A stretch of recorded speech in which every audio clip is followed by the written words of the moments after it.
DeathStalker is designed for wicked guitar tone. It's a highly tuned and refined Ableton Live audio effect rack that consistently and reliably makes guitars sound better.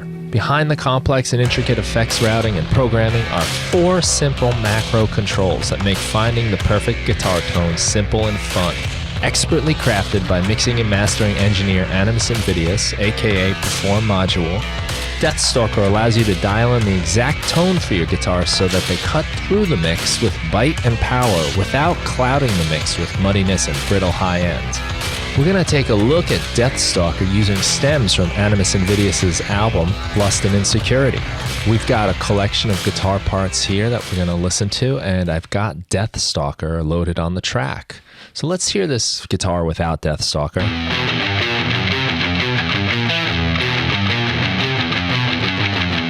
And now I'm going to turn it on, and right now it's not going to affect the sound at all. At the heart of DeathStalker are these 4 controls. We got the root for selecting the tones we want to emphasize. So the first step is to select the key or root note that we want to emphasize. Now I know that E is a very important note in this guitar riff, so I'm going to select the E right here. This is going to control our root control.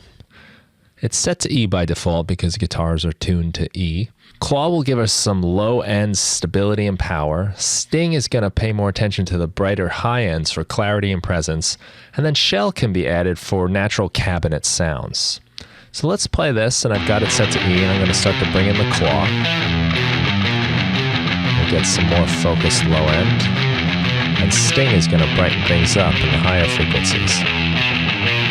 And we can dial that to taste so that we get the right mix for our song. With these controls turned up, I want you to hear how the root note emphasis is changed within DeathStalker as I control the knob.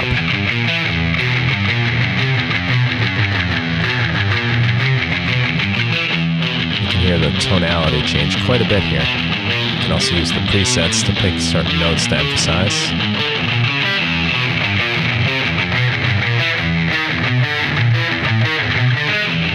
E seems to be about the best place for this guitar. I'm going to dial these back a little bit. And we can bring in the shell now for a tuned cabinet for a more natural guitar sound. This is fully turned up, or we can have a nice blend to have a parallel with our clean and our amplified sound. Now I want you to also notice that to the left in the info box, we've got some very nice explanations of what each control does, in case we want a more detailed explanation. Now let's take a listen to another guitar part and take a deeper look into what's happening inside of DeathStalker.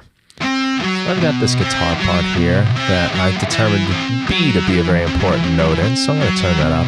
And now let's open this up and see what's happening in these 3 chains. We got the DeathStalker chain, we got the claw and the sting.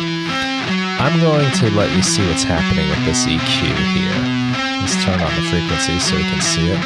And you kind of notice we got an E over here peaking, we got a B over here peaking, and a B back here peaking, which is why I picked B.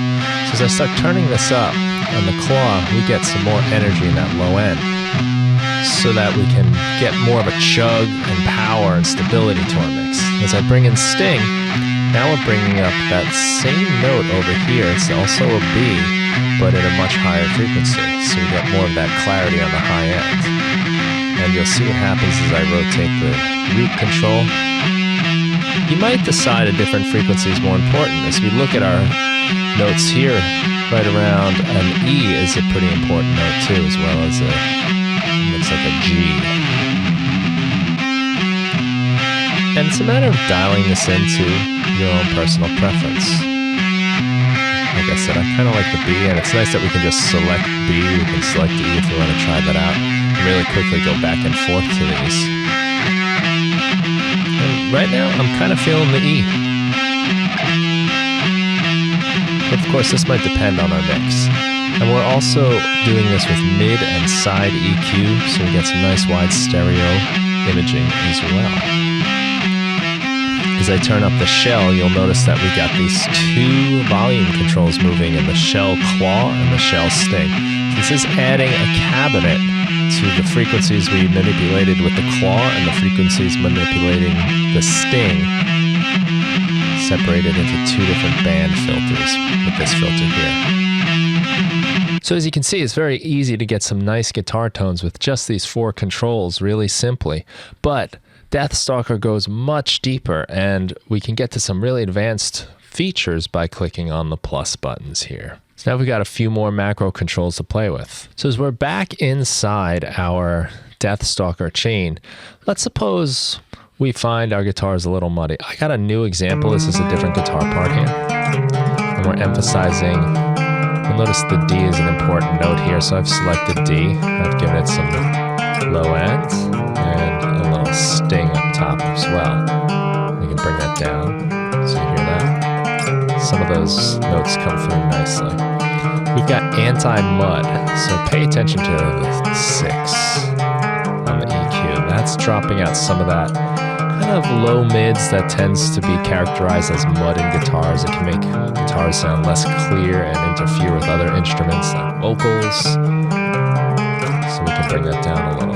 If you want to preserve some mids during that EQ move, we can hold this up here. So now as I drop my mud, the mids still stay intact. And that's the same thing with the noise as well. We can pull down some of the 1K, which tends to be where things get noisy and can kind of be a little piercing to the ear.